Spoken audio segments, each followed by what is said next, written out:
बिस्मिल्लाहिर्रहमानिर्रहीम। आज का जो हमारा लेसन है वो है प्रेजेंट इंडेफिनिट टेंस। इस टेंस में बेसिकली हम रोज़मर्रा ज़िंदगी के जो मामलात होते हैं, हम रोज़ाना जो काम करते हैं उनका ज़िक्र किया जाता है। फॉर एग्ज़ाम्पल, मैं खाना खाता हूँ, वो स्कूल जाता है, वो क्रिकेट खेलते हैं वगैरह वगैरह। इस तरह के सेंटेंसेस जो कि हम अपनी नॉर्मल रूटीन में कर रहे होते हैं। अच्छा, सबसे पहले इस सेंटेंस को समझने के लिए इसको इंग्लिश में ट्रांसलेट करने के लिए आपको उर्दू फ़िक्रे में इसकी पहचान का पता होना चाहिए। सबसे पहले हम पहचान की तरफ बढ़ते हैं। देखें, उर्दू फ़िक्रे में पहचान कैसे हो सकती है। उर्दू फ़िक्रे में पहचान इसकी है कि उर्दू फ़िक्रे के आखिर में ता है, ती है और ते हैं या ताऊ आता है।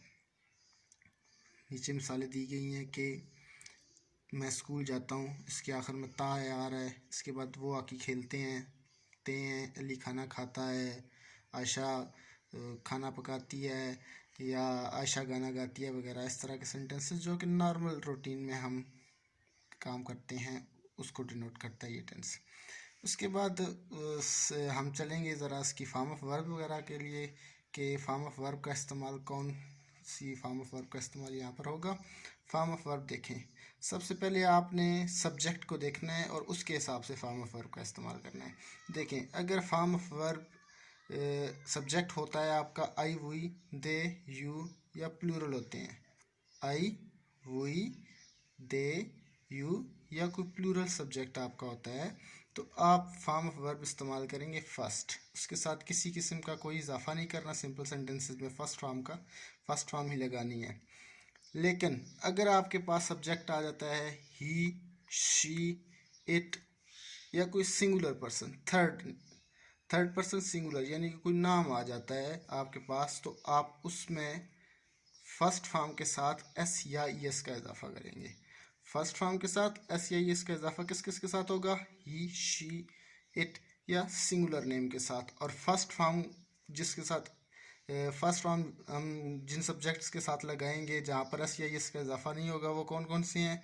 आई, वी, दे, यू या प्लूरल। अब ज़रा सेंटेंस के स्ट्रक्चर की तरफ चलते हैं। ये बेसिकली इसको समझ लें कि ये फार्मूला है कि इस फार्मूले के मुताबिक आपने सेंटेंस बनाना है। अगर इससे हटकर बनाएंगे तो गलत हो जाएगा। देखिए, सबसे पहले सिंपल सेंटेंस का क्या स्ट्रक्चर है। सिंपल सेंटेंस में सबसे पहले आ जाता है सब्जेक्ट, उसके बाद आता है वर्ब और फिर ऑब्जेक्ट। यानी कि सबसे पहले आपने सब्जेक्ट को लिखना है, फिर वर्ब, फिर ऑब्जेक्ट। बेसिकली पहले इस बात को समझ लें कि सब्जेक्ट होता क्या है। सब्जेक्ट किसी भी सेंटेंस में, किसी भी फिक्रे में जो काम करने वाला होता है वो सब्जेक्ट कहलाता है। देखिए, यहाँ पर मैं स्कूल जाता हूँ, तो स्कूल कौन जा रहा है, कौन काम कर रहा है? मैं। यहाँ पर वो आके खेलते हैं, तो कौन आके खेल रहा है? वो खेल रहे हैं। अली खाना खाता है, खाना कौन खा रहा है? अली खा रहा है। यानी कि मैं, वो और अली इन सेंटेंसेस में सब्जेक्ट का रोल अदा कर रहे हैं, वो सब्जेक्ट हैं सेंटेंस में। उसके बाद आ जाता है वर्ब, यानी कि काम कौन सा हो रहा है। स्कूल जाना हो रहा है, जाना हो रहा है, कहाँ पर जाना हो रहा है वो बात की बात है। खेलना हो रहा है, क्या खेल रहे हैं वो बात की बात है। कुछ खाया जा रहा है, क्या खाया जा रहा है वो बात की बात है। लेकिन काम क्या हो रहा है? जाना, खेलना और खाना। यहाँ पर वर्ब की जगह पर वो आ जाएंगे। और लास्ट में हमारे पास सेंटेंस में ऑब्जेक्ट आएगा। ऑब्जेक्ट क्या होता है? ऑब्जेक्ट जिस पर कोई काम हो रहा हो, यानी कि एक काम करने वाला कोई काम कर रहा है और किसी चीज़ पर कर रहा है, वो ऑब्जेक्ट होगा। जैसे मैं स्कूल जाता हूँ, तो किसकी तरफ जा रहा है और कौन जा रहा है? मैं जा रहा हूँ, ये सब्जेक्ट है। काम क्या कर रहा है? जा रहा है। किसकी तरफ जा रहा है? स्कूल की तरफ। तो स्कूल क्या है? आपका ऑब्जेक्ट होगा। अच्छा, इसके बाद नेगेटिव सेंटेंस के स्ट्रक्चर की तरह बात की जाए तो सबसे पहले सब्जेक्ट है, फिर डू नॉट या डज नॉट का इस्तेमाल होगा, प्लस वर्ब प्लस ऑब्जेक्ट। अब डू नॉट और डज नॉट आपने किसके साथ इस्तेमाल करने हैं? ऊपर चले जाएं, यहाँ पर आपने पहले पढ़ा था कि आई, वी, दे, यू या प्लूरल के साथ सिर्फ फर्स्ट फॉर्म लगती है, एस या एस का इजाफा नहीं होता। तो आप ये ध्यान में रखें, आई, वी, दे, यू या प्लूरल के साथ आपने डू नॉट लगाना है, डज नॉट का इस्तेमाल नहीं करना। जहाँ पर सिंपल फॉर्म ऑफ वर्ब आप इस्तेमाल करेंगे वहाँ पर आप डज का इजाफा नहीं करेंगे, सिर्फ डू लगाएंगे। और डज किसके साथ लगाना है? ही, शी, इट या थर्ड पर्सन सिंगुलर या कोई नाम आ जाता है तो उसके साथ आप फर्स्ट फॉर्म या SEIS लगाते थे, तो इसके साथ आप डज का इस्तेमाल करेंगे। लेकिन डज लगाने के बाद फिर आप फॉर्म ऑफ वर्ब के साथ SEIS का इजाफा नहीं करेंगे। इसी तरह इंटरोगेटिव सेंटेंसेस में आ जाएं तो उसमें डू और डज स्टार्ट में आ जाता है, फिर सब्जेक्ट, फिर वर्ब और आगे लास्ट में इसका ऑब्जेक्ट आ जाता है, लास्ट में क्वेश्चन मार्क। अब हम ज़रा इसकी एग्जांपल्स करेंगे। देखें, सबसे पहले मैंने एग्जांपल वही लिखी है, मैं स्कूल जाता हूँ। इसमें आपने सबसे पहले सब्जेक्ट, वर्ब और ऑब्जेक्ट को अलग करना है।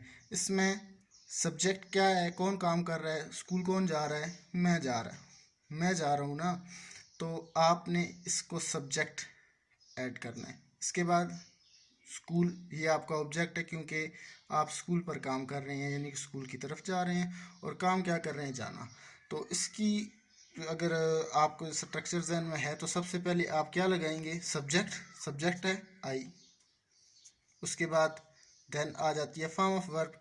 तो फॉर्म ऑफ वर्ब आप लगाएंगे फर्स्ट, क्योंकि आई, वी, दे, यू या प्लूरल के साथ आप फर्स्ट फॉर्म लगाएंगे, SEIS का इजाफा नहीं करेंगे।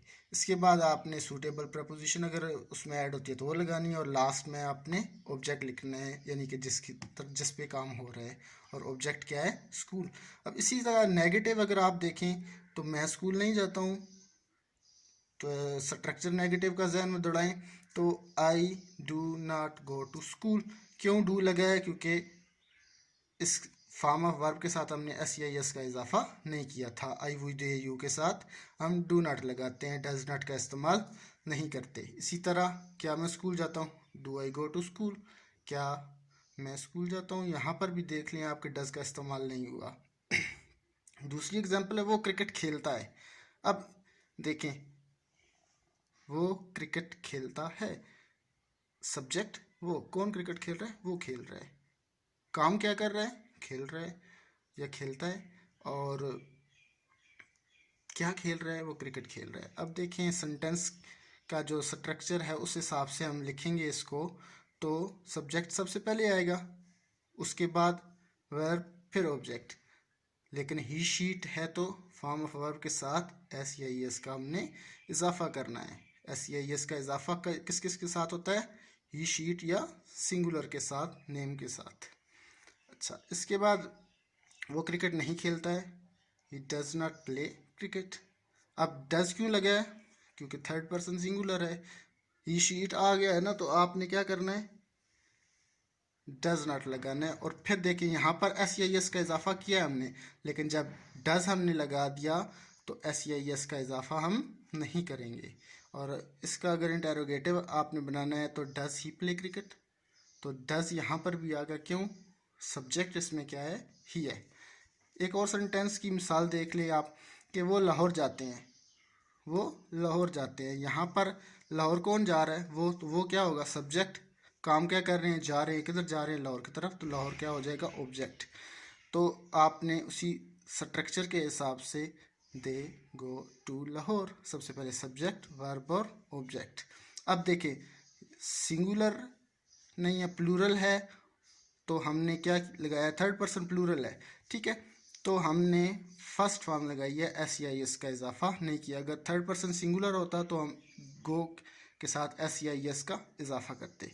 और अगर इसका नेगेटिव आप देखें तो they do not go to Lahore, और लास्ट में है क्या? वो लाहौर जाते हैं, तो do they go to school. Do और डज पहले भी आपने पढ़ा है कि ही शीट या थर्ड पर्सन सिंगुलर के साथ आते हैं।